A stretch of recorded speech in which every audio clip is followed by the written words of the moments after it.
and welcome to the September 2nd edition of Beyond the Headlines. My name is Colin Dowe and I'll be serving as your host, and thank you so very much for joining us this evening.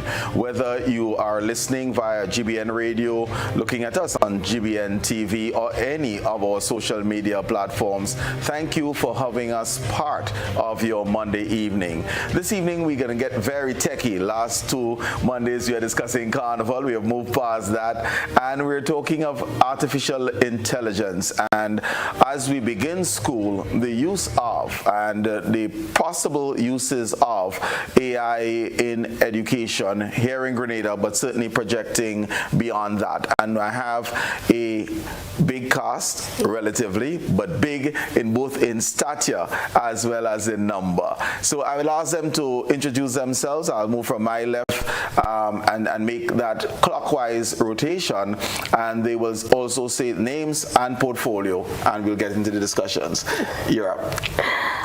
Well, good evening to you, sir, and permit me to say good evening to all the viewers and listeners online, especially to the nation's young children who are currently back out to school, and also to the educators. I am Abigail Ellis, a youth advocate. I am a climate and youth advocate, actually, and people have seen me around, but it's a pleasure to be on your platform here tonight to chime in on this trending topic of artificial intelligence. Okay.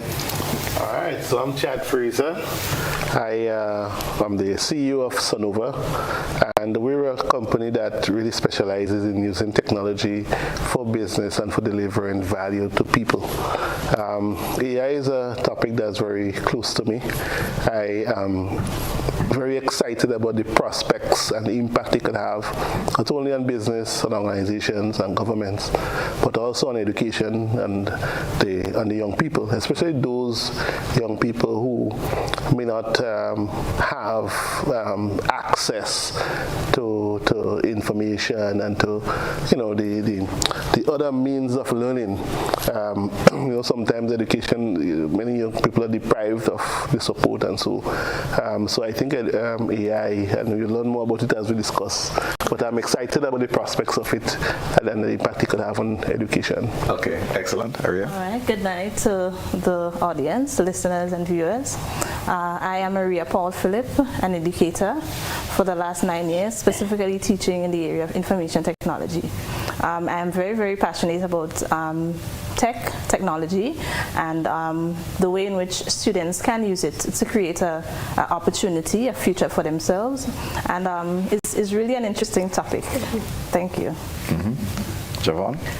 Good night, listeners and viewers. My name is Javon Bartholomew. I am a National Youth Parliamentarian, also a teacher, like so many of the other persons on cast. Passionate about youth involvement, advocating and being a voice for young people. Also a passionate teacher, and so when it comes to using technology and AI, it's always a topic that teachers would welcome, especially given the technological era that we sit in. So this should be a really good discussion tonight. I'm looking forward to it. Excellent. I noticed at the top of the introductions I got knighted, so let me be very there is Aria, there's Shad, there's Abigail, and there's Colin. Yeah. Right? So I got a sir as though we were in the classroom. I know we have teachers, right? But Chad, let's kick off with you. And if you would just share, what really is AI? When we say artificial intelligence, what does that mean? And give us some examples of the use of AI in everyday life so that people are familiar, that they're already familiar with it. Okay. So AI is, and I'll just say what the name represents, is artificial intelligence. When we talk about artificial, we mean man-made intelligence.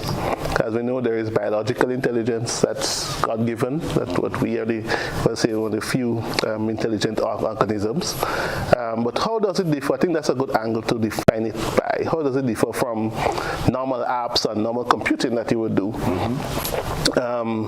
So traditionally, how we program software, how we instruct software to give us a result, is that we give it the rules to follow. So we'll say, for example, to define this this tissue, right? And we ask what this tissue is. How do we define this tissue? We say let's look at the color of the tissue. Let's look at the shape of the tissue. Let's look at the feel of the tissue, and we know it's a tissue. With artificial intelligence, we give it many examples and teach it what a tissue is. Enough examples, similar to how we learn. It understands what a tissue is, not by us specifically saying these are the parameters to look for, but based on his experience, seeing multiple examples of tissue. So the way we create this software is very different from how we traditionally create software, and that's where the power of AI and intelligence come from. Is that it comes from seeing many examples of things and being able to deduct, create its own rules for what defines that thing. So there's a conversation, not just leaving AI hanging, but speaking of generative AI, yes, and how, if you can even further explain generative AI for us. Right. So generative AI, so there are different types of AI, right? There is AI that's used, for example, recognizing things. So for example, you give it a photo of a field and you say, okay, these are the people in the field, these are the types of things that you identify. So, but generative AI is one that's everybody's talking about now, that's able to create new content. All right, people say it's not new, but it's new content from its understanding of the many examples that I described earlier. Right. And that's what was very different, and that's where I think people are finding new uses for AI that we were not able to find before.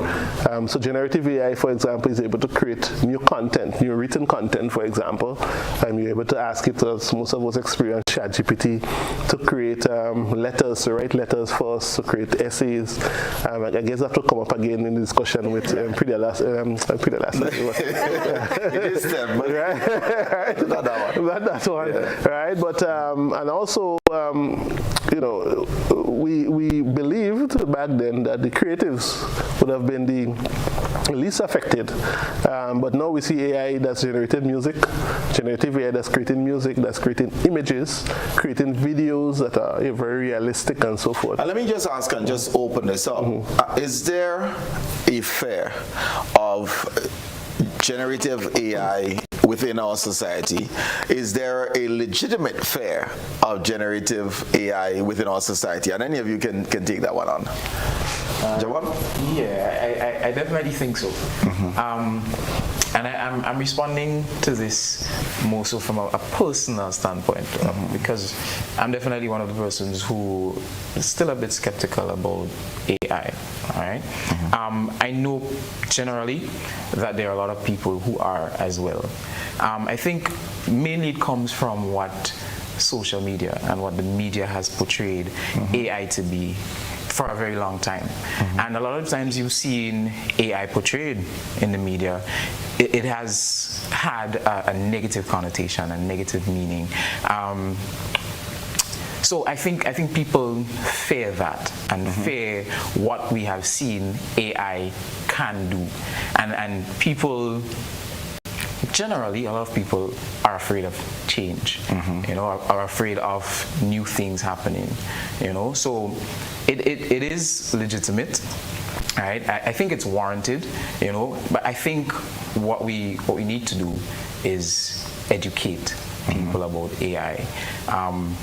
Show people the positives about AI, the pros, also show them the cons, and give people the power to choose, right? And I don't think that has happened enough as yet. Okay. Aria, you're in the classroom, yes, so to teach? Yeah, so I think it's on the fence. I'm about 50-50. I do believe that AI can aid, but I don't think it should be used standalone. Right? By just putting in simple instructions into the programs that allows you to get information, allows you to get back a response. And we have to be critical, we have to be very careful with the response that we're taking, because based on what you put in, it could be misinformation, or it could be interpreted in an incorrect way. So I mean, you use it as a skeleton. You can use it to help, but I don't think you can use it generally. You don't use it as your final you know, your final response. You need to go through it. I think that the students, they need to, you know, appreciate the fact that yes, these sort of information is out there, it's available. But yes, we have to be careful with how we use it. Okay. Abigail, there was a term in the early days when I was learning IT, which was a few years ago. And essentially you were told, GIGO, garbage in, garbage out. And just coming off what Aria said, the need to be cautious as to how it is used. If you can give some examples of how AI is used in teaching at this point, and let's just, you know, examples of how you use it in teaching. Right. So just to piggyback off what my colleagues would have stated before, I generally believe that people have a misconception of when they hear AI. Automatically, I can tell you the average Canadian thinks AI is simply ChatGPT, which I would like to put today right now. And my former teacher can jump in as well. AI is not only ChatGPT as we think for it to be. So you've asked the question, what ways have we seen AI being integrated into our daily lives? Let me speak specifically to the classroom first and foremost. Now, there are many platforms that utilizes AI. As to whether or not we've recognized it, that's another question. Truth be told is, AI is not a new concept, it's not a new phenomenon. What is happening now, because of with the launch of OpenAI, which ChatGPT falls under, there seems to be much more conversation surrounding that platform, ChatGPT, which has opened a lot of our minds to what AI is, artificial intelligence, for those of you who are just joining us. Now, AI has been integrated into so many learning platforms. For example, during the COVID period, teachers were using Google Classroom. Right. AI is integrated into Google Classroom. Edmodo, AI is also integrated into those platforms. Now, ChatGPT, which the buzz is surrounding, also is generative AI, like Mr. Chad just stated. You can slip it in, you can slip it in. I know you said to me aware titles, That's but right. I just can't help it.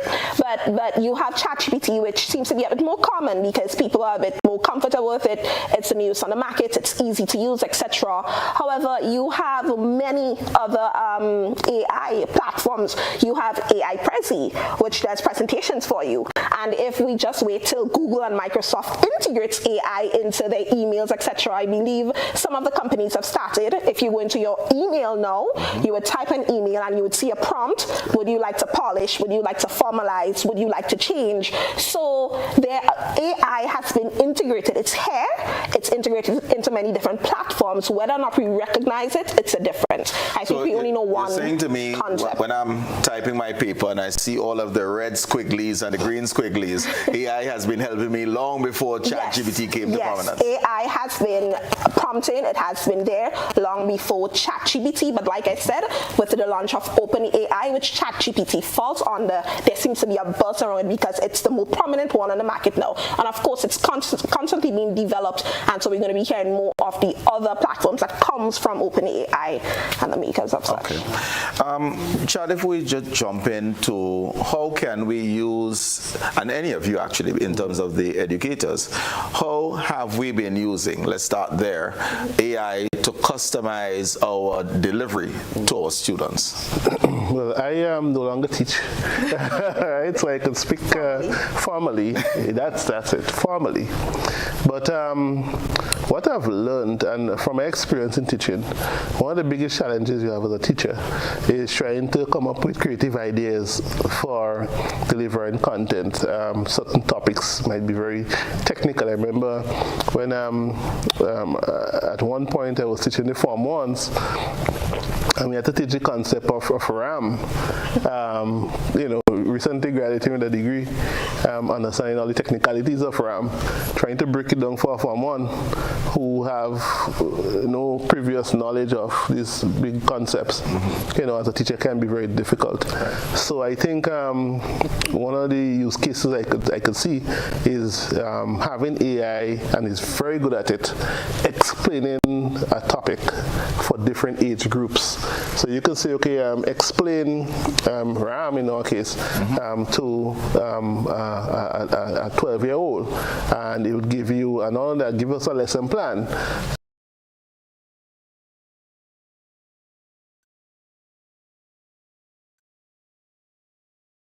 Being able to distill the complex information and giving us a good structure for delivering that content to the target audience. And not only young people, we're talking about education for the old people now, not the older people, but the senior citizens. For everyone. For everyone.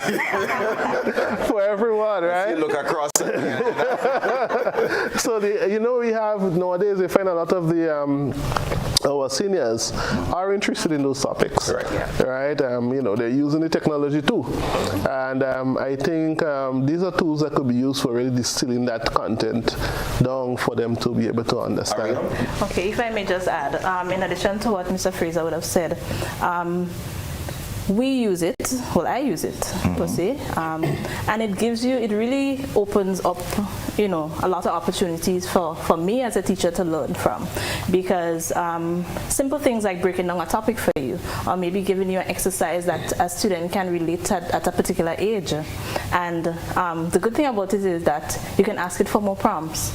So like, for example, you may understand, in a classroom setting, you may have different types of learners. Right. So for maybe an auditory learner, you may find that example is probably not good enough, or probably what you're thinking about, you may not get the student by giving that example. So you can ask for different ways to explain it. And I think not only the content, but the assignments, the quiz. And that's what I want to get into next, actually, is how have we been, or how can we use AI to reach these various target audiences? So I'm thinking of a student who might be visually impaired. I'm thinking of a student who might be hearing impaired. I'm thinking of a student who is tactile in learning or visual in learning. I'm thinking of the gifted student. I'm thinking of the student who has a different learning style or learning pace, all within the same classroom.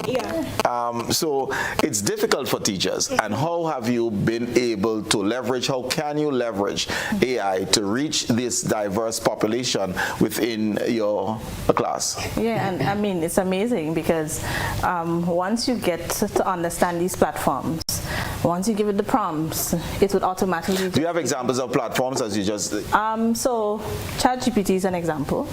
Then we have one that is named Magic Tool. So you can use it to create lesson plans. So you select, you put in your objectives, you put in the age group that you're looking for, etc. And it literally generates the entire, you tell it how much minutes you want to schedule the lesson plan for, and it gives you everything. Right? Amazing. I am always excited to use it because we see it on your face. Yeah. I'm always excited to use it because I believe that once I get these examples, I'm eager to go into the classroom to get the children's attention and to have them excited about learning. And I think that is what we need to sort of integrate into the classroom so that we get the students to understand the concept that we're trying to teach. Javon? As opposed to Ari, I think I'm a bit on the other side. And that's because of what I said earlier about my skepticism about AI. I do, however, appreciate that AI is a benefit to teachers, right? Thinking about all the demands being a teacher calls for, lesson planning, schemes, daily outlines, weekly forecasts, planning exams, and it's really a lot on teachers. And so what these platforms do for teachers is basically ease our workload a little bit in a really short space of time, and they can really help us in the classroom. But like I said, I'm really skeptical about it, so I use it minimally. Not because I don't understand the value of it, right? But it's just personally, I have that kind of I can do it myself mentality, you know. But like I said, I still understand that using it can. Why are you still there? Because the use of technology is geared towards improving efficiency. You just outlined, and those who have not been on the side of a teacher, I had that experience myself for a short while, the demands, because walking into the classroom, you don't just walk into the classroom because you had to prepare. So the outlines, the lesson plans, etc., not just the lesson plan for the class for the term, but you break it down by month, by week, by day as you deliver. And you constantly have to keep your students engaged. You are acknowledging that this is a tool that can assist in the efficiency, and you're also at the same time saying, I sometimes prefer to go it alone. What is still causing that lingering skepticism on what we'll segue into ought to be the responsible use of AI to assist with your efficiency? I think the main reason is because I'm a bit stuck in my way, and I think I speak for a large percentage of the population of Grenadians, of human beings, when it comes to what we perceive AI to be, you know. And a lot of us, including myself, we're a bit apprehensive when it comes to jumping into experiencing it. Even though we experience it on a daily basis, not sometimes realizing that we're actually using AI. So I think it's mainly because of me being a bit stuck in my way. And maybe I should do better in terms of using it and allowing it to help me, you know, to become a better teacher. Abigail? Definitely. Well, Mr. Dowe, if I may go back before I come forward, Javon would have highlighted a very key thing in his opening statement as to why he's so fearful. Now, we've seen a lot of movies, Transformers, and all these different shows that we consume. And Terminator is a very prime example. And it has shown us, it has portrayed AI to not complement us, but rather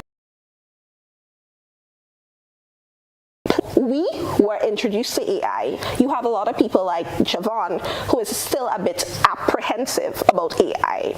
Now, we need to, how do we move from our people being apprehensive to embracing AI? By debunking the myths that are associated with AI. I don't believe our educators in Grenada have been given the opportunity to, I stand to be corrected, on being properly introduced to AI. Hi, my name is AI, nice to meet you.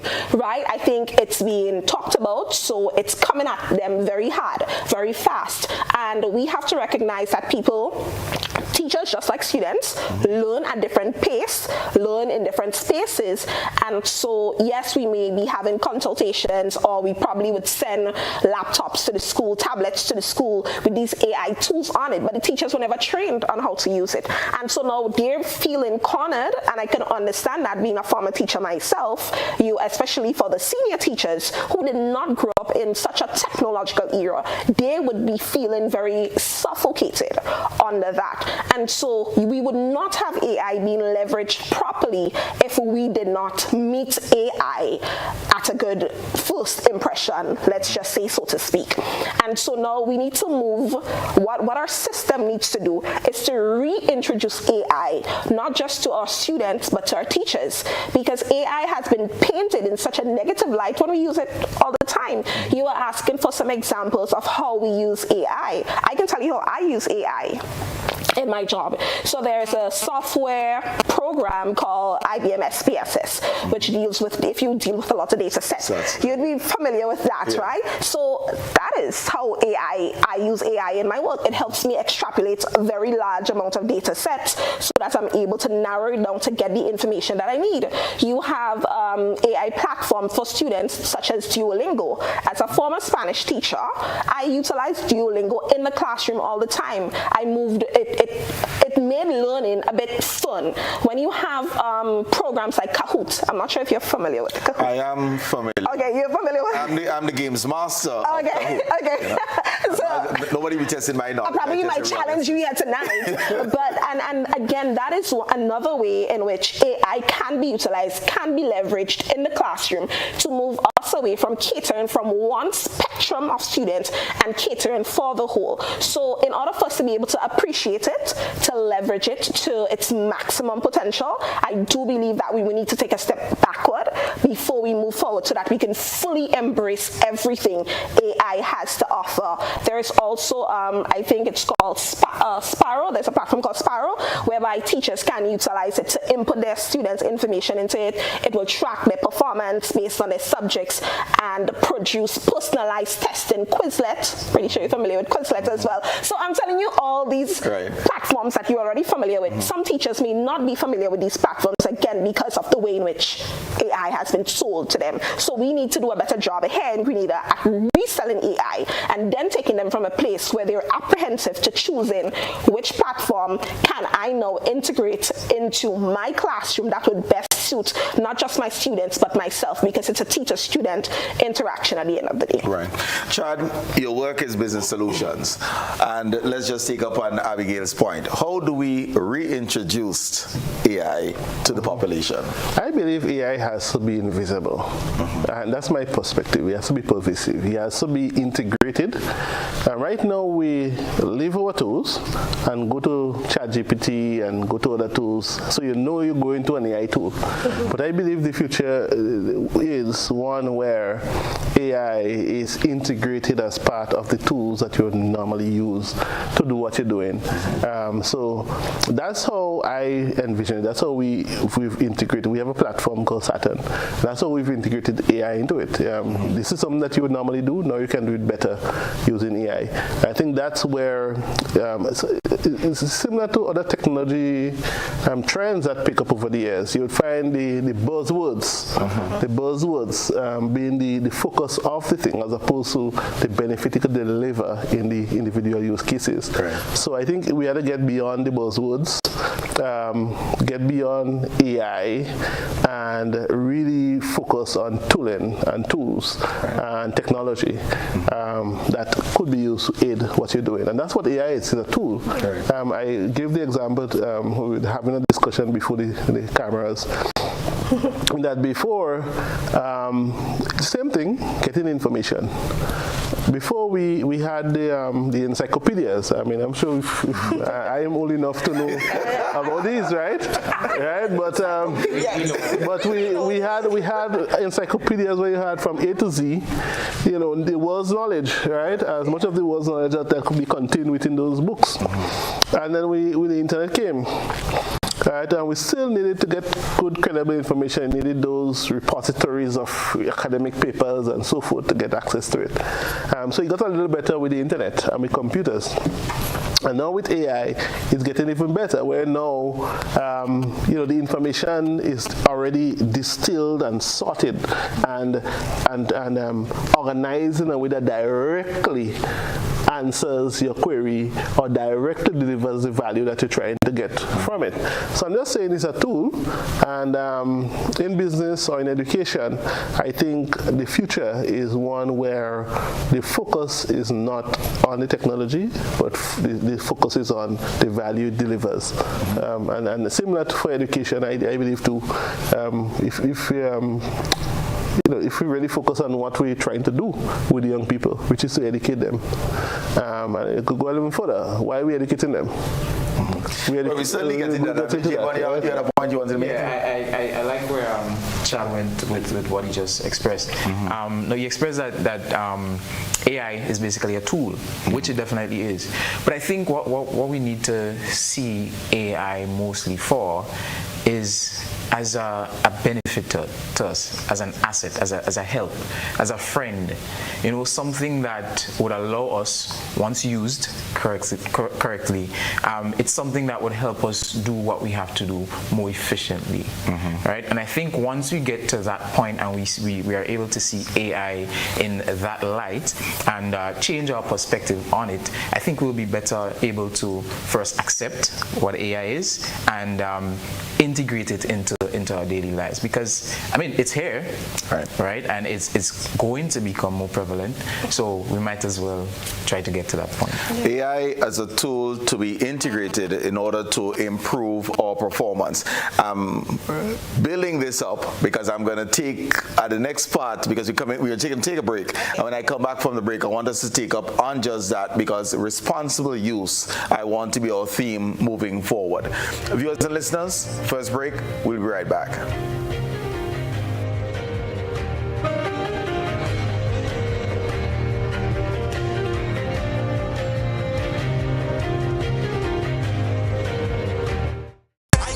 As we get ready to give thanks, the long Thanksgiving weekend. Legends Promotions presents the 18th annual Hubbard's Legends in Concert, Saturday, October 26th, Grenada Trade Center at 7:30 p.m. Featuring the 1980 Calypso Monarch Survivor. Together with Stubbles. 10 times Calypso Monarch Scholar. Alongside Luther, Tobago Kuso, and 7 times Soca and 10 times Road March King. Super Blue. Super Blue. Tickets cost $16 and are available at all Gittins Healthcare Pharmacies, Wall Street, Grenville, and Guelph, Springs Shopping Center, St. David's Pharmacy, Clear Vision Eye Care Center, on the Carinage, and Gittins Pharmacy, St. George's. It's the 18th annual Hubbard's Legends in Concert, Saturday, October 26th, Thanksgiving weekend, Grenada Trade Center, 7:30 p.m. You can't afford to miss this one. Are you looking for a reliable, affordable, and customer-friendly pharmacy?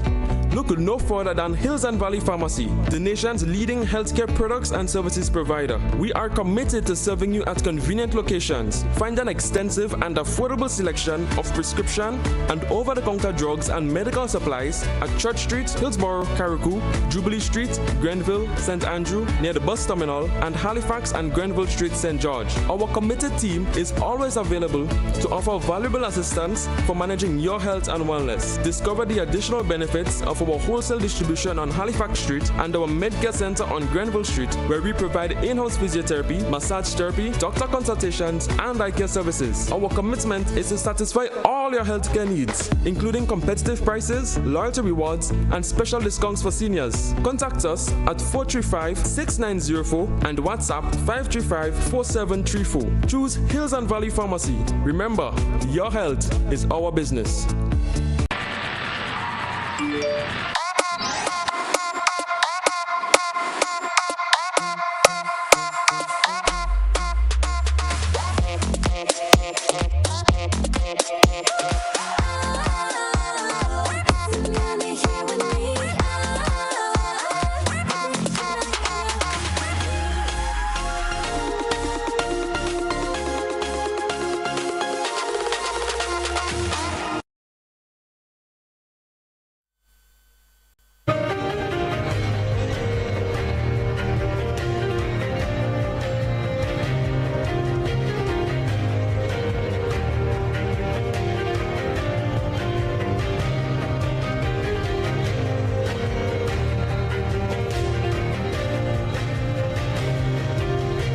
Welcome back, viewers and listeners. We're speaking AI in education, and when we were leaving off, we were talking about the responsible use of AI. And one of the fears is that teachers get lazy. So you jump on and you ask for a lesson plan, English B for Form 3s, and it generates something, and off you go to the classroom. No fine-tuning, no looking for its mapping onto the CSEC syllabus or anything like that. Is that a challenge? How do we overcome that challenge? Yes, definitely it is a challenge, and that's why I stated earlier, it has to be used together with the knowledge that you have.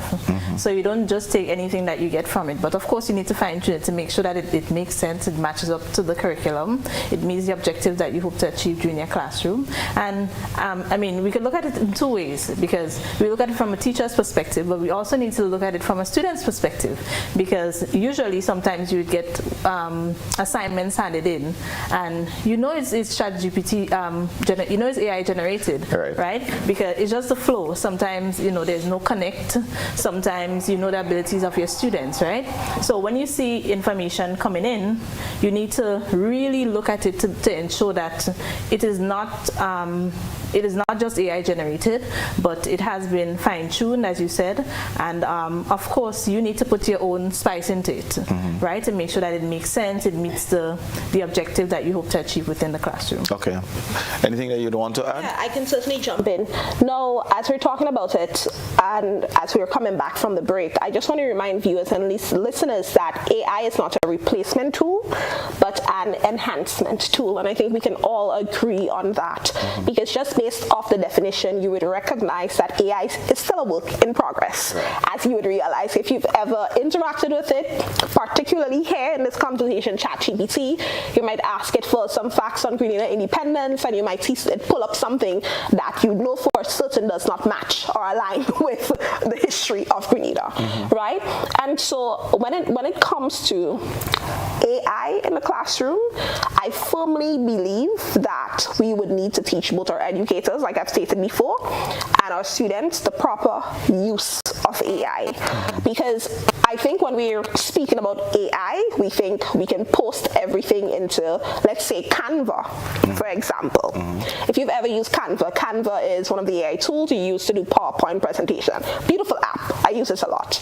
Now, although Canva comes with certain templates, even if you include the information inside of it, there are still changes and tweaks you will have to make, because it may say something about John Doe from West California or whatnot, and of course that's not you. But when you do input your information, there is magic right currently in Canva that you can use to polish the information, make it a bit more condensed, to fit on a PowerPoint slide, etc.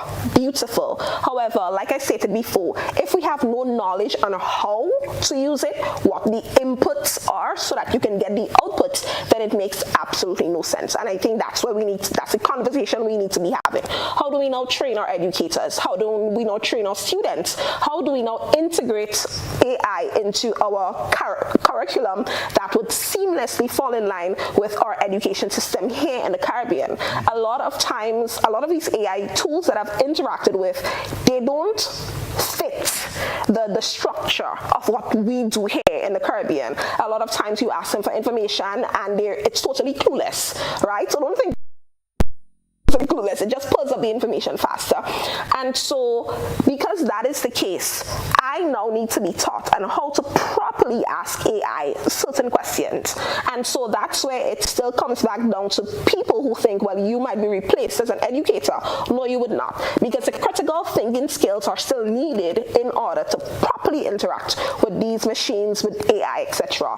So in a nutshell, Mr. Dowe, that is the space I think we need to be having, creating digital hubs, using community centers, using the classrooms, getting the devices, and training our educators, training our principals, training the administrative staff, training our students how to properly interact with it, not as a replacement tool, but an enhancer in our education system. Chad, a business opportunity, and some people can't even find something on Google, by the way. They ask, because if you ask the wrong question, you'll get get the you'll get the right answer to the question you ask, but not the information that you're seeking. Exactly. And as I was saying during the break, I know some people who probably struggle even to find something on Amazon because they just put in the wrong dimensions.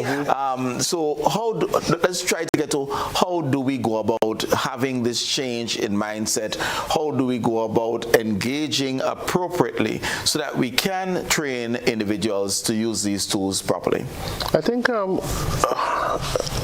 what's important as a good starting point is having consensus on how we want to, because the ways in which you could use AI is very broad. I think we just have to agree on a policy level, how is AI going to be used in the classroom or for education? How is it going to support our education system?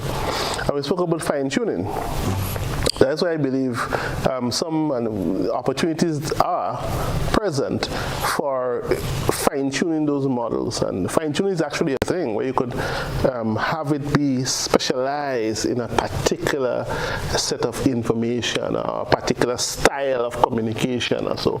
So I think we shouldn't just take the off-the-shelf AIs that we're accustomed interacting with, but we should, as I say, fine-tune it. Teach it our syllabus. Right? Teach it how our students, our history. Right? Teach it things that are relevant to our students, to our culture, and so that when the students interact with it, it's a version of AI that could be more relevant to our scenario. So that's where I think some opportunities are for us to really prepare. To really maximize the use of AI in the education system. And the second thing I think that we could do is building our capacity to integrate AI into the tools that we use. So we have the laptops, the students have tablets. How can we now integrate it so that you don't have to learn complex prompting techniques? So for example, in Google, when you're doing a normal Google search, for example, there are techniques you could use, there are keywords you could use to get the results that you want. That's still where we are with AI. There are still words and techniques you can use in your prompting to get more precise responses. So how can we eliminate that complexity and make it simpler for the students to use? And the only way to do that I know of is to integrate it into the tools that we're using, into the learning management systems that we use in the schools. So that when a teacher put in their objectives and whatnot, the system prepares the plan. It does some of the work automatically, and that's why I believe we should start the policy, fine-tuning of the models, and integration into our tooling. That's why I believe. Spicy AI? I agree, quite frankly, with Mr. Fraser, because I think policy is very important. It allows you to, more or less manage the way in which it is used, and teachers would have a clear understanding as to, what are the things that we're looking for. How do we grade a child based on the information that they present, right? So all these things is very important in terms of determining, what are the results that we hope to achieve at the end of this, right? And yeah, it guides everything more or less from there. Javon, are we anywhere near looking at a policy, Mr. Youth Parliamentarian? I'm not sure that we're anywhere near it, but I would agree with everybody else on the panel that we should be getting there. We should be getting there for people like myself who are still, a bit skeptical about AI and AI's purpose, AI effectiveness, and so on. So we should definitely be getting to that point. I just wanted to express on one of the points that was said before. I'm seeing a broad correlation between AI and the user. Now we're seeing that for some aspects of AI needs our personal prompts, our personal experiences to make it personalized to us. And so when you mentioned about maybe teachers becoming lazy because of AI doing everything for them, as much as AI needs our information and it gives us what we asked it for, when we're done with that, just need to go through what AI has given to us and make it ours, you know. And I think we really need to do so, because like Abby, who has had the encounter, I've had it as well, because I've had the pleasure of being the facilitator of Ms. Davis' leg of the Youth Parliament. And so speeches coming in and having to review them and so on, I could have seen AI was heavy in a lot of the speeches, right? So what we can do to eliminate that and to make it so obvious is just taking some time after AI would have done it for us in a short space of time.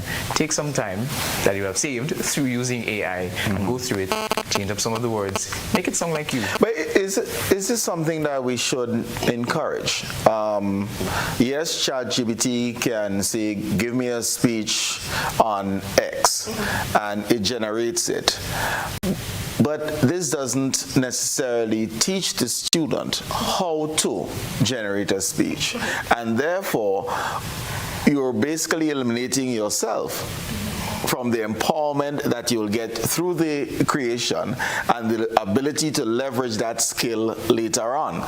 So how do we get the balance between saying to the student, this exists, it's available, but at the same time, you need to hone your own skills so that you can deliver in the absence of a ChatGPT or one of the platforms? Yeah. Well, I can start that conversation. Now, how do we get there? You asked the question. I would like for us here in Grenada. So let's not just think Grenada, let's think global now. What are the larger countries doing? How has China, India, Russia, Switzerland, and all these countries that are yearly producing, quote unquote, the level of students who are getting into these spaces, how are their curriculum and education system, how have they integrated AI, and how has it worked in their benefit?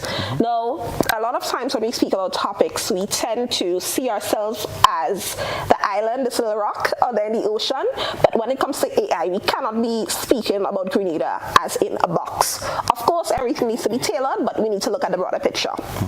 Now, looking at it from a global perspective, Mr. Dowe, truth be told is, our students who are currently leaving TAM-CC, when they enroll to go into universities and they go to America, they go to Canada, and they go to these spaces, they are confronted face on with the said AI topic, with the said technologies that we've been shielding them from utilizing. And they're now at a disadvantage out there because we've made it seem as though, well, it's not your brain, you shouldn't be totally reliant on it. We've not taught them how to appreciate it, how to properly integrate it. And so they're meeting other students who have been taught that since the primary school level, in some cases like China.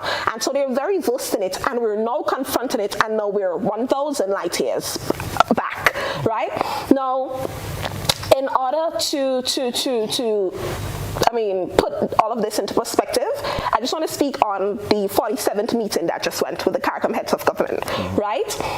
If our leaders in the Global South, in the Caribbean region, are now realizing that there is a need for us to leverage the digital spaces, as a matter of fact, I do believe that there is a fund that CARICOM would be utilizing to empower 10,000 Caribbean young people with digital skills, etc. It therefore goes to show that our leaders would have done their research, and they're now seeing the positive benefits compared to the outside world. I just want to say, like the Americas, etc., as to how we can properly integrate that with not just education, but beyond education when we get outside there into the world of work, so to speak. And so coming back to home, Grenada, putting that into perspective, I really do think we've all been singing the same song since the beginning. It's just a matter of properly integrating it into our curriculum. It doesn't replace anybody because, Mr. Dowe, let's look at our recent CXC results here in Grenada. They stated that the math rate would have dropped. The English rates would have dropped. Now, I don't want to turn this around and be the host, but do you think, right, you have any idea, what do you think might have been the contributing factor to the decline in the math passes and English passes? Do you believe AI was a contributing factor?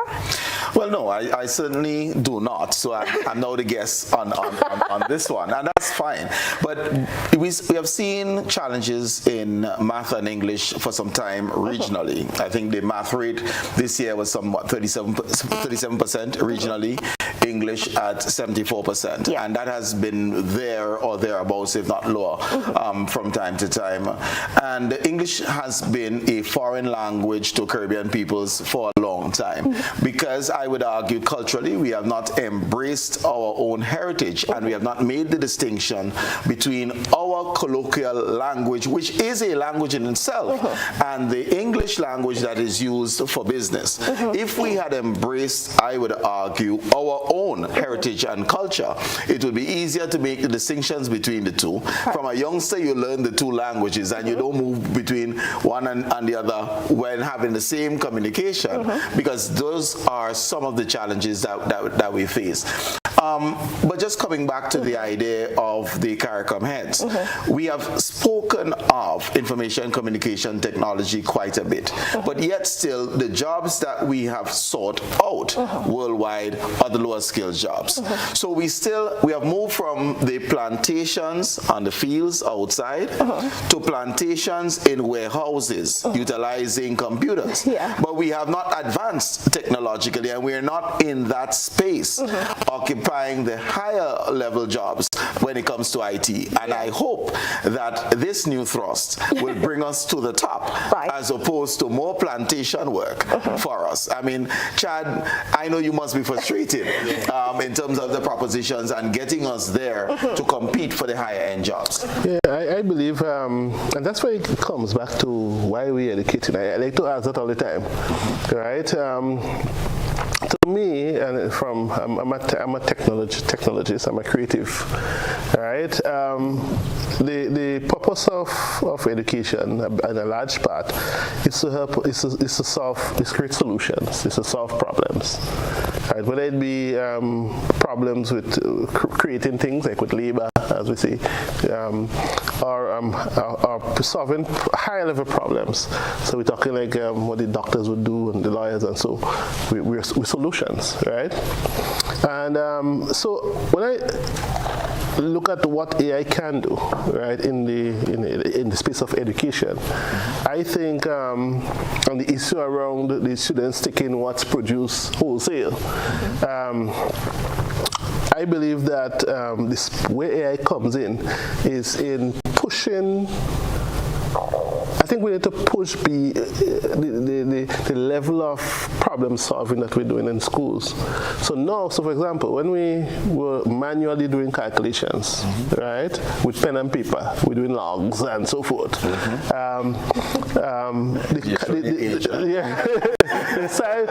The types of problems we could have worked on was, lower level problems. When we have the calculators, right, we could solve bigger problems, because now we could deal with larger numbers and so forth. Same thing with computers, where you could graph out things and so forth on the computers, and you have more powerful tools. I believe now, as we have much more powerful tools than even what we used before with AI, and you have the world's knowledge at your fingertip, I think the level of the education system and the kind of problems that we have the children focus on, I think that should increase, because now we have more powerful tools. You know, and it is being tested, because if you look at the results, CXC results recently reduced, and you study the profiles of your students, quite often the first level is knowledge. The second level is use of knowledge. AI may have the knowledge, and you can go into ChatGPT and you can pull it up. How do you use that knowledge? And unless and until we teach that skill, ChatGPT is of no use to us, really. Exactly. I mean, how you feel, Javon? I like that point, and I think Abby basically made a call to the powers that be to adjust the syllabus, adjust the curriculum. And I personally feel as a teacher that a lot of the aspects of what we're asked to teach is a bit outdated, right? And so we've moved on in terms of eras and in terms of time, but what we're being asked to teach is still in the past, right? So we've become a technologized people. We're talking about AI here today. We've been asked to use it in the classroom and so on. Why can't we teach it?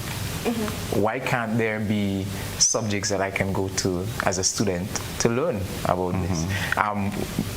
Talking about prevalent things that are now modern things like crypto, like trading, creatives. Why can't I go to learn to become a creative in school? Why aren't there subjects like that? So I'm just saying that, and having made the call, Chad mentioned it, we need to evolve how we teach. And so a lot of us now are having challenges and that skepticism about AI and so on. If I'm learning it in school, and I wouldn't have that when I become an adult, you know. And so if I learn it in school and I have to teach it or I have to explain it to somebody, I'm now versed, really versed. And Abigail explained earlier about that difference in terms of how we are in relating to and understanding AI as opposed to the wider world. Right. Because it is implemented for them in their learning, in their educational journey from a child up. So, like she said, we're light years behind. Right.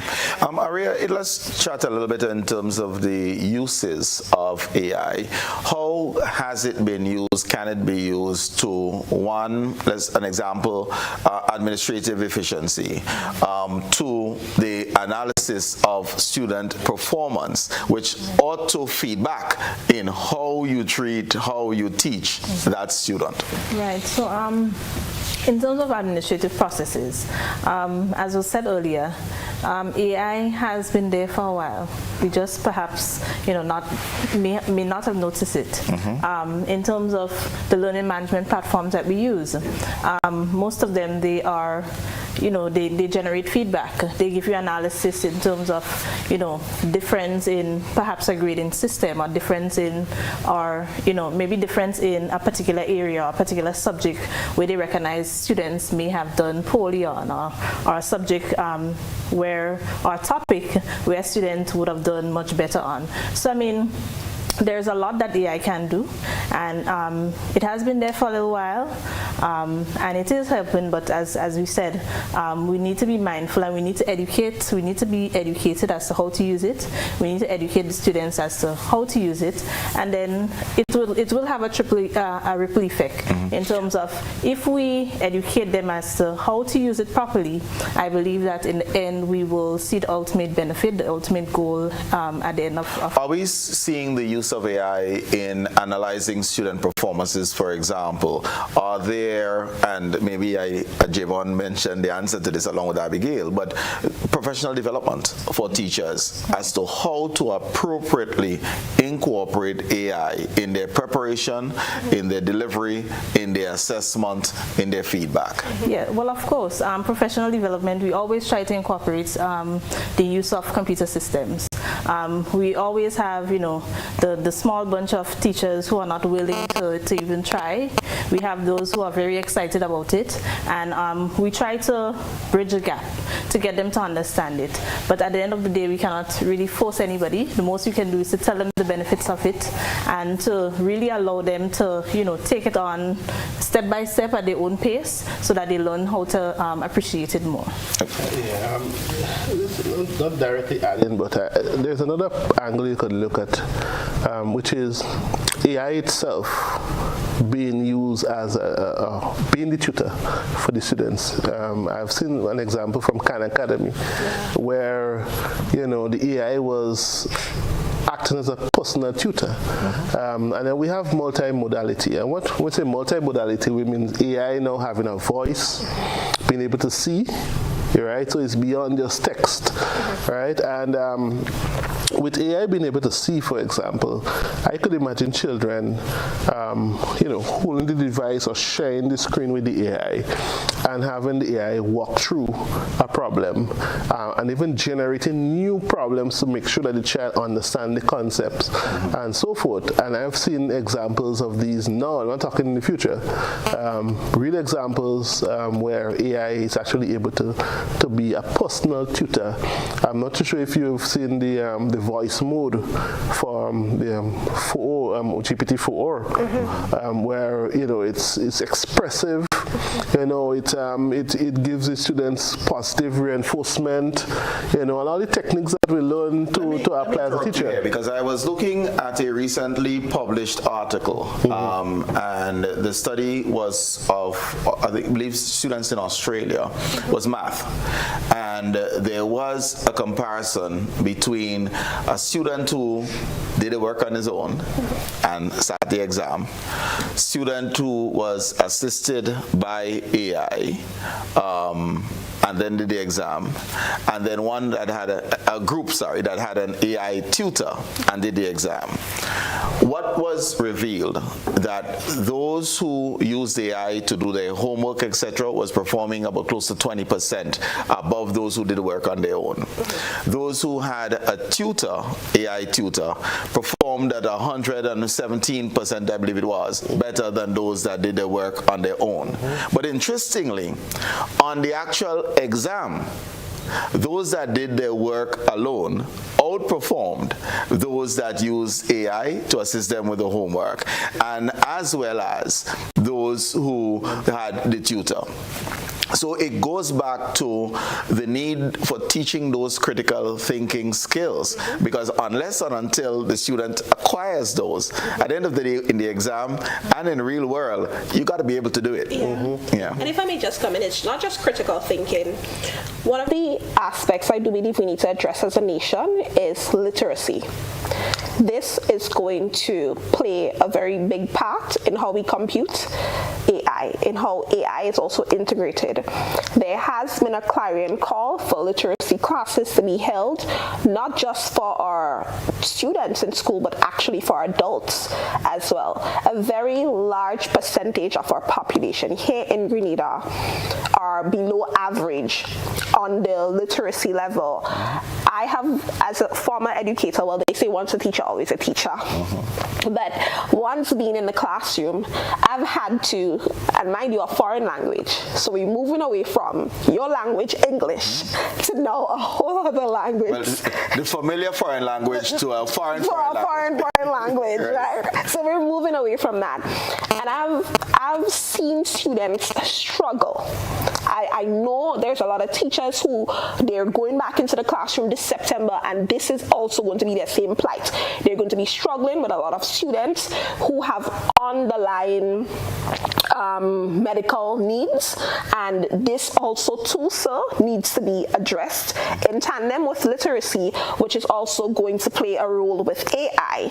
Because if I can't read and can't write, if I can't even write my name, how am I to interact with a tool that is even more foreign? Right. So we would need to address this from a very basic level at the literacy stage to now see how we can graft it over and translate that to AI and then do a proper integration. Because I'm of the opinion that it makes no sense we're trying to jump on the bandwagon here in Grenada of integrating AI into a curriculum when our curriculum is very archaic. It doesn't cater for our students' needs here in the Caribbean.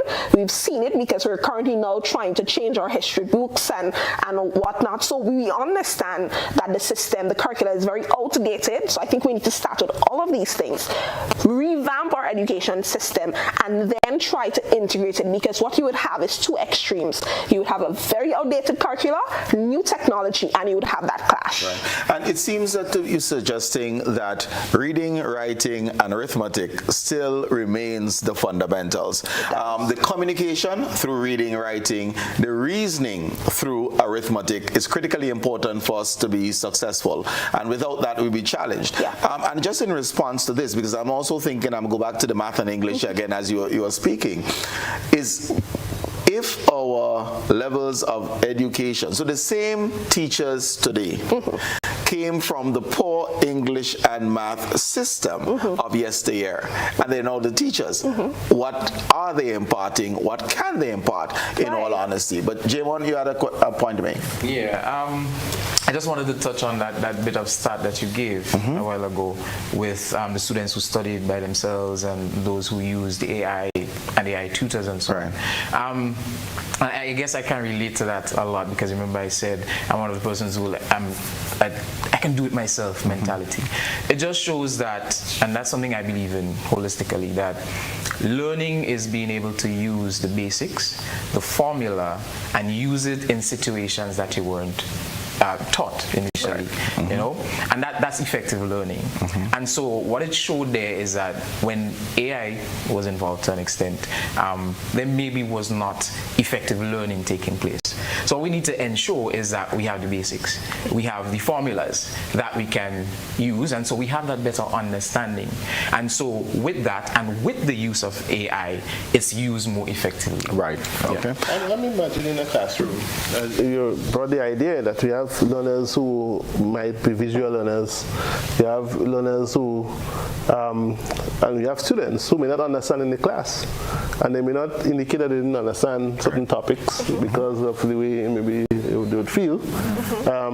So I think one of the places where AI, especially as a teacher, assistant teacher, plays in filling that gap, because a lot of times we're constrained, resource constrained. Imagine you're a teacher in a class with 20-something children. How can you give that individualized attention? So I think one use case would be, how can we now provide that tooling so that students can get some individualized attention to target the areas in which they're deficit. So in a system like ours, I could see it serving that role there, filling that gap. All right, thank you very much. It's time for a final break, so we'll be right back.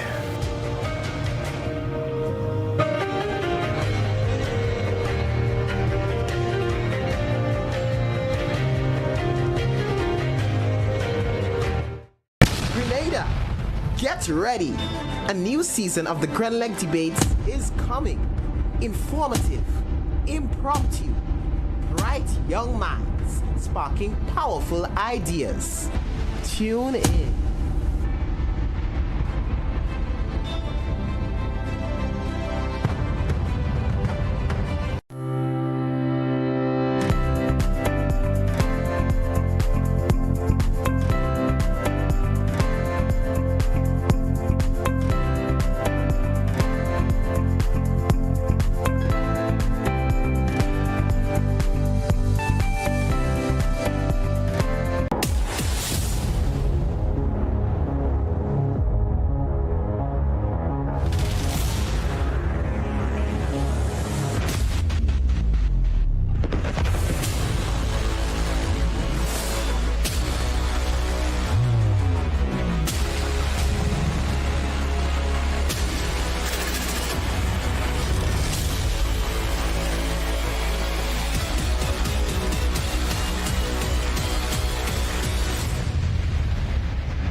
Records at the traffic department shows that a total of 1,447 accidents were reported for the year 2012, which includes 3 road fatalities.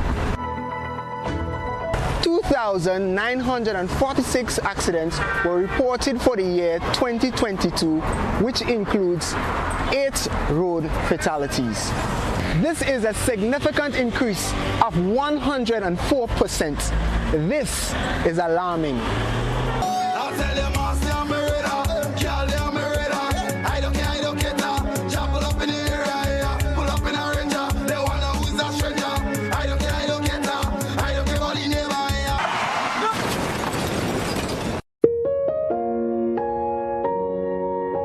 When a family tragically loses a loved one, does it matter whether by means of a gun or a motor vehicle? To To avoid accidents, drivers and pedestrians alike must exercise extreme caution when using the road. GBN Television News at 7, a pulse on all things Grenadian. Look out for our new features through expanded synergies with our media partners in Barbados, St. Lucia, Jamaica, Trinidad, and beyond. Capturing the latest in news, sports, weather, and entertainment. Credible, informative. Thank you for making us number one. News at 7, live, Monday to Friday on GBN Television, Channel 7 and 11. K105.5 and 105.9, Hot 98.5 and 98.7, GBN Television Facebook page and YouTube channel, and www.gbn.gd. GBN, with you anywhere and everywhere.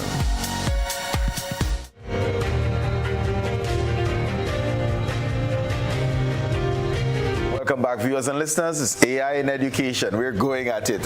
Before we left off, Abigail, you had a point that you wanted to make. Yes, one of the points I'm going to leave for those of you who are watching, especially our government ministers and our policymakers, is as we're speaking about AI, evidently we've been hearing from all of my colleagues on this platform here, and we've all been interacting with it in our own little nest. However, I do believe that it needs to be a bit more streamlined across all platforms. So it can't be that you have J.W. Fletcher Secondary School, the teachers there are using Khan Academy, and you have another school, Westmoreland, or the other schools using another form of AI platform. I think if we ought to really dive headfirst into it and integrate it into our system, it needs to be an across the So there needs to be a national strategy, and we must be deliberate in our actions with the use and incorporation of AI. Yes, and that goes for teachers, our students, and also the administrative staff. I think that would be a very first start for us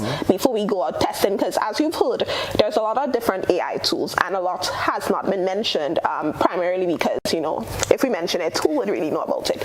But still, there needs to be some form of strategy, so we can start with a consultation. I would say let's start with a consultation. Let's speak to the educators. Let's hear what their needs are. Let's also meet with the students and hear what their needs are, and let's see how we can now integrate that, put together a framework whereby we can say, okay, this is the route we're going to go as it relates to AI in education here in Grenada, separate and apart from what is occurring now, with every school basically on its own, trying different platforms. If I understand, I understand. If I don't, I don't. And it's teacher-driven as opposed to policymaker-driven. Right, teacher-driven, student-friendly, and that's where consultation would come in.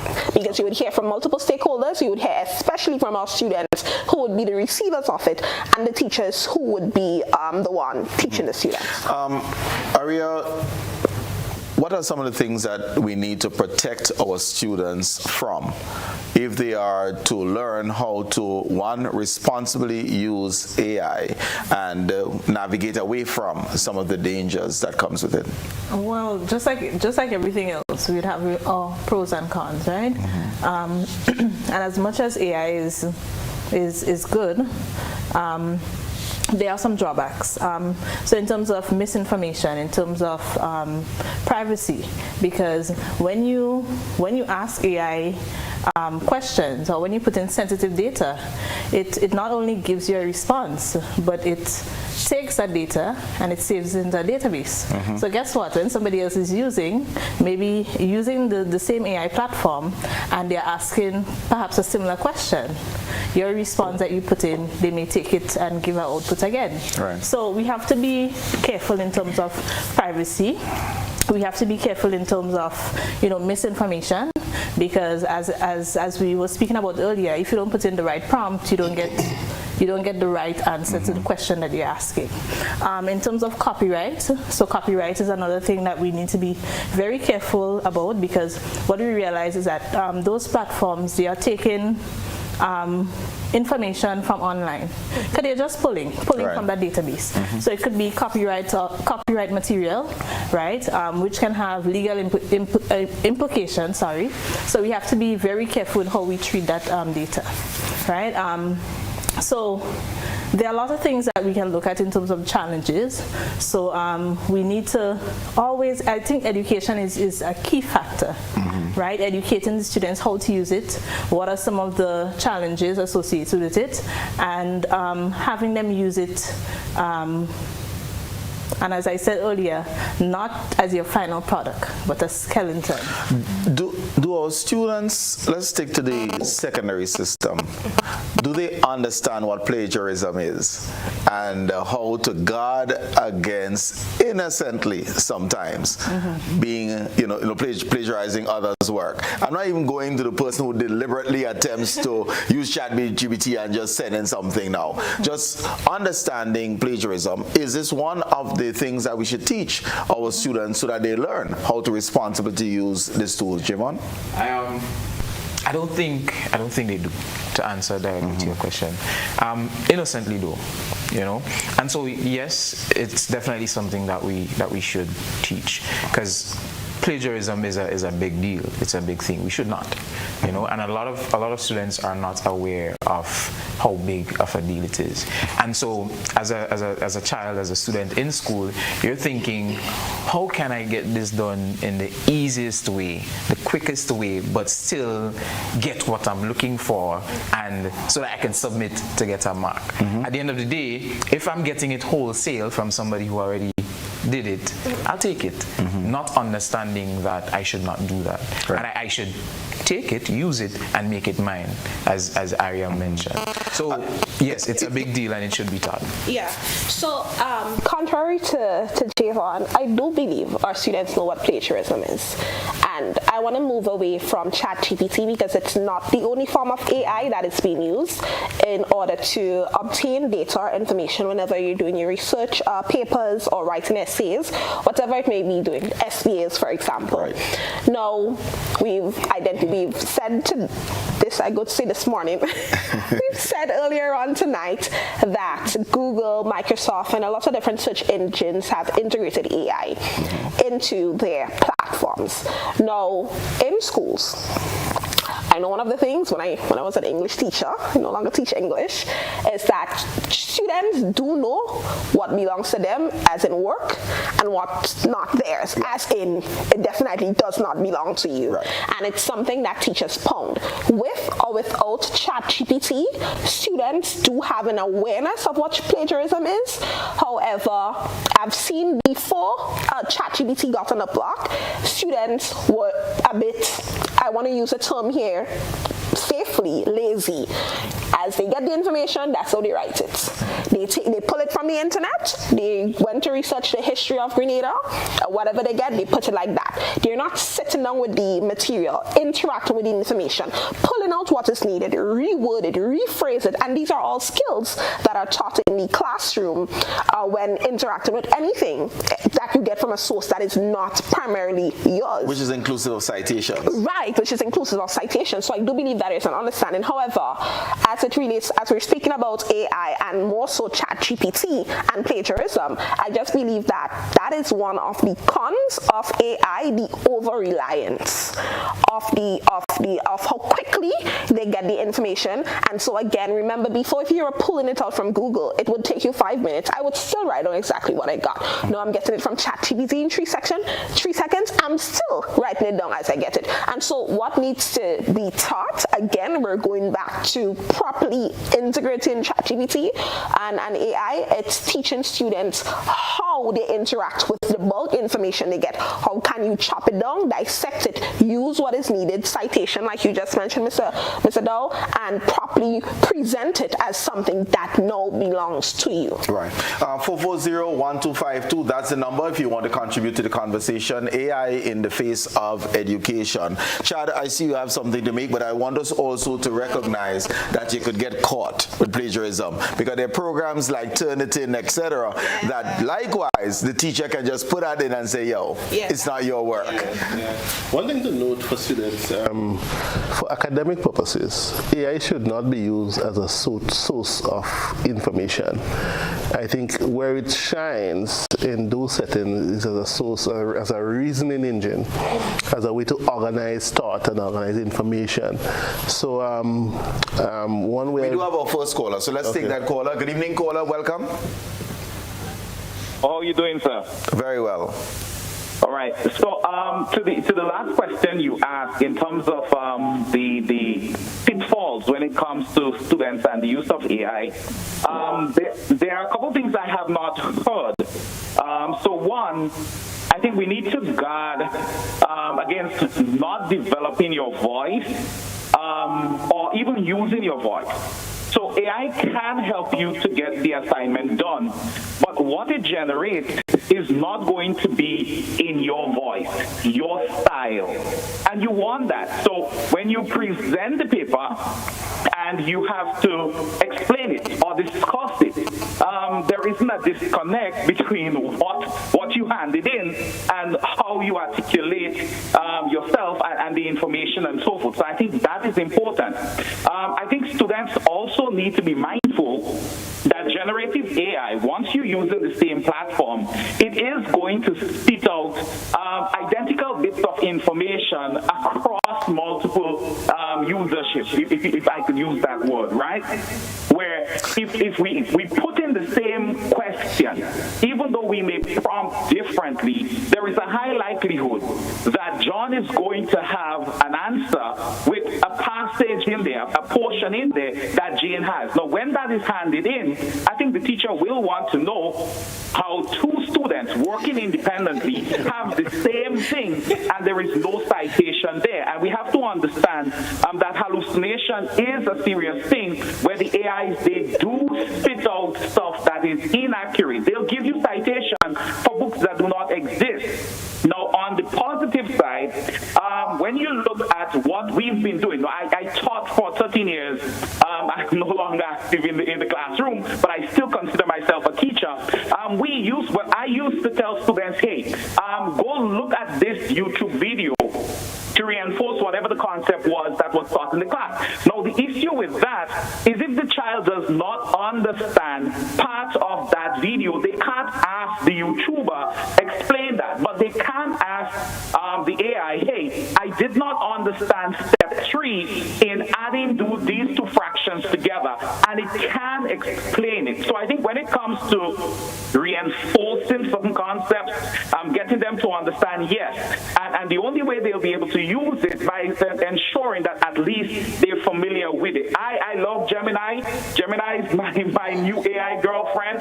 That's from Google. Some people love Copilot. They look character AI or whatever it is. They need to be familiar with that.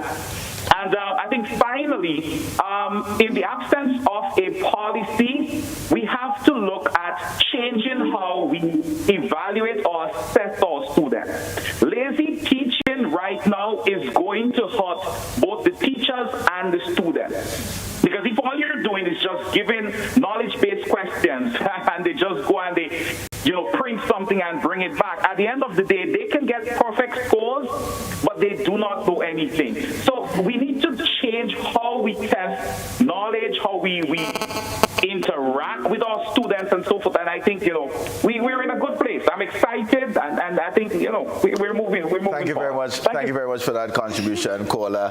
We can feel free. Certainly, Javon, you can go. First of all, I know that voice.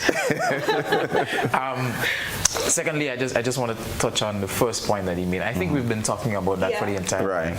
And we've been saying that when you're using AI, you cannot just submit it based on what AI gave you. You have to make it yours. You have to take some time to go through it. I remember saying that myself. Thirdly, there's a little joke about I came across one time where two persons handed in the same assignment. Of course, one looked at the other, and it was about a dog.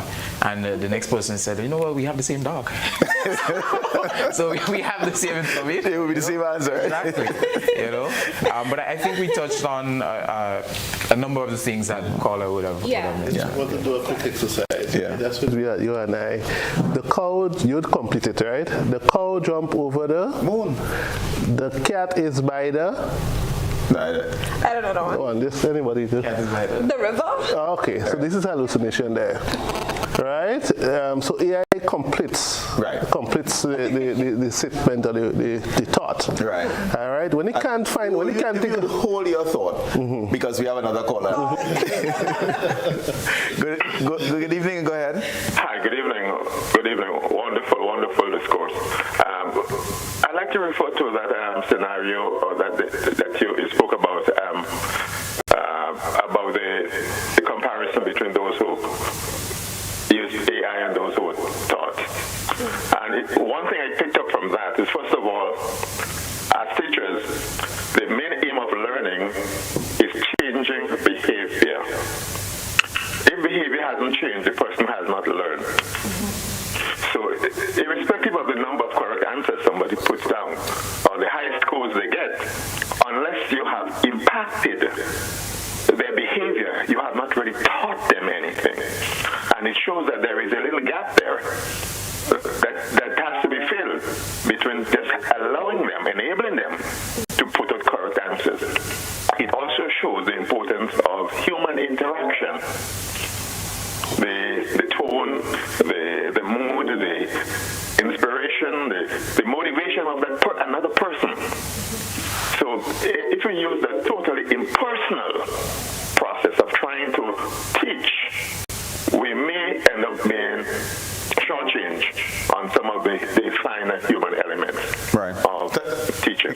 Thank you very much, Kola, and that's an important point to make as well. That human interaction and the personalization of the touch, human as well as the use of the AI. Yeah, but in this discourse, I do believe we've all stressed that AI would be used as an enhancement tool and not really a replacement tool, because I don't think that you would ever be able to replace that human interaction that we speak about. However, I do know you made a mention of the Australia research paper that you read.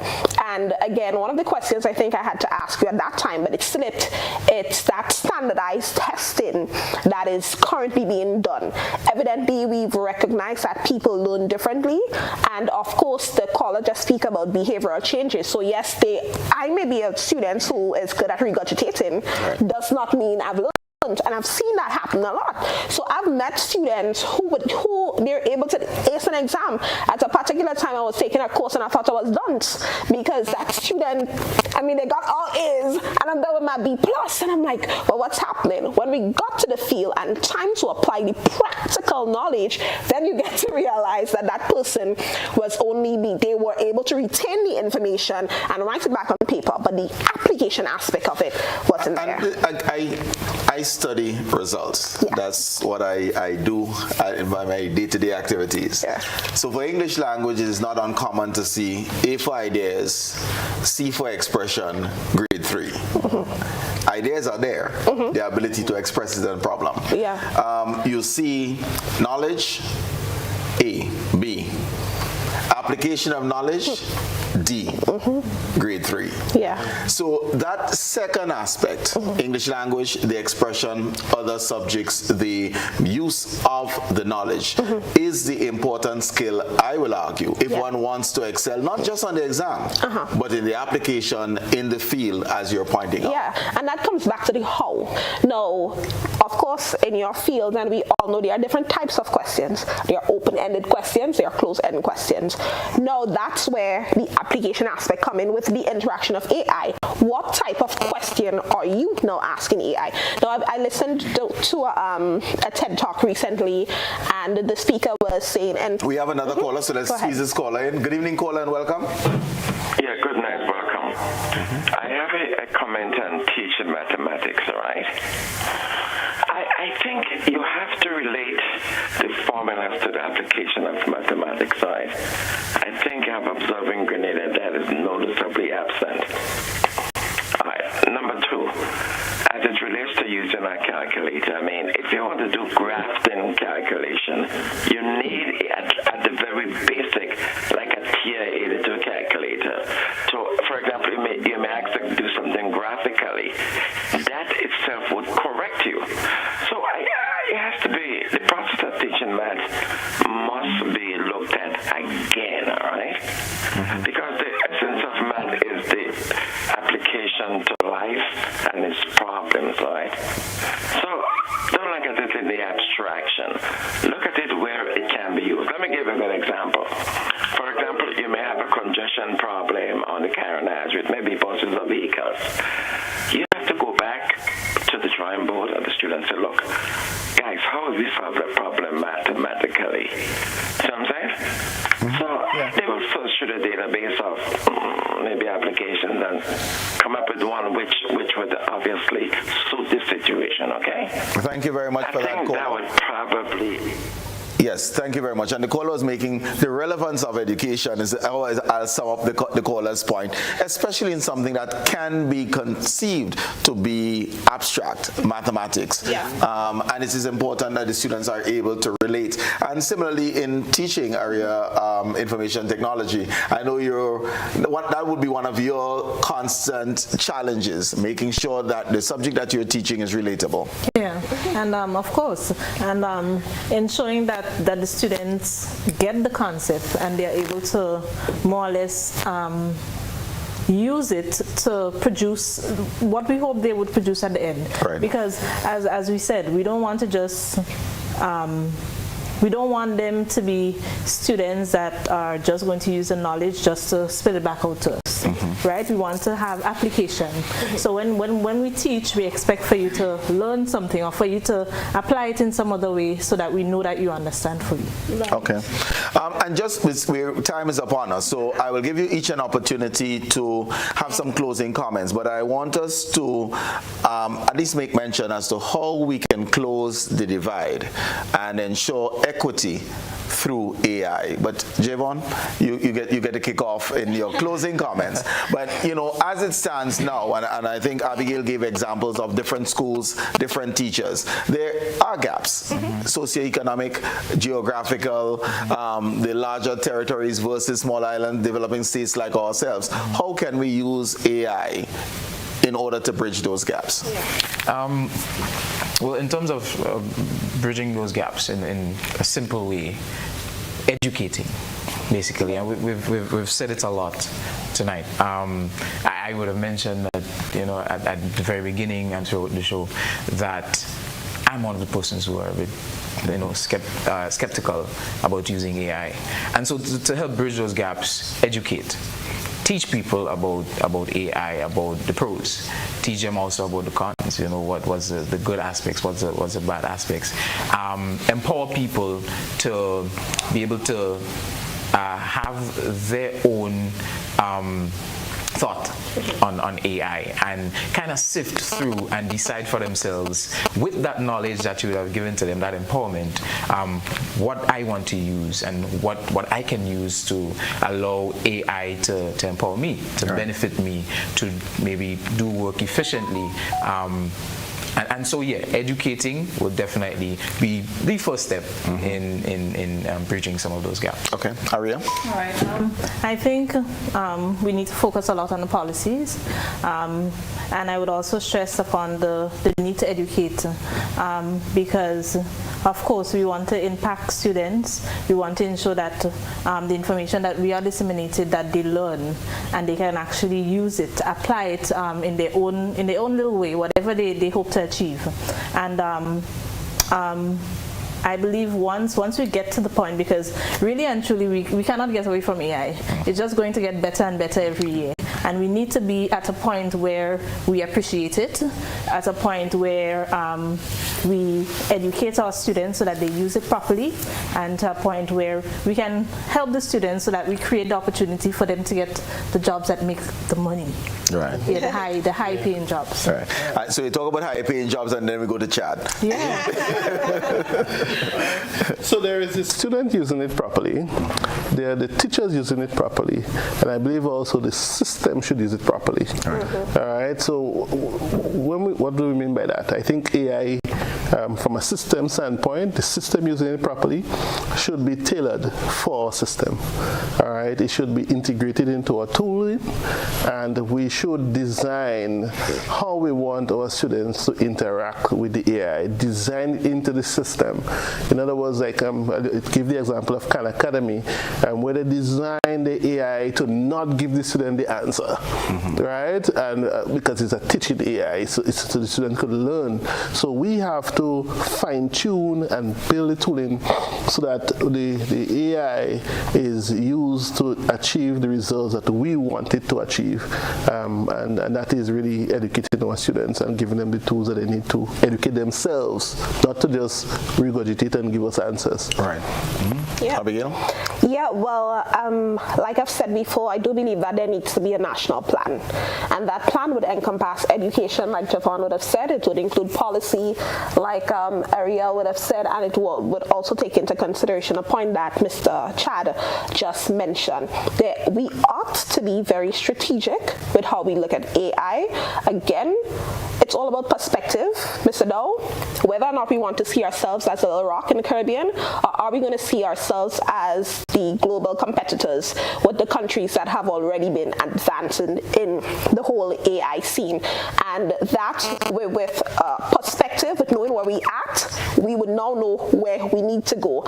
And evidently, we've not made many strides. We're hoping to make a lot of strides now, but that needs to fall into a national plan.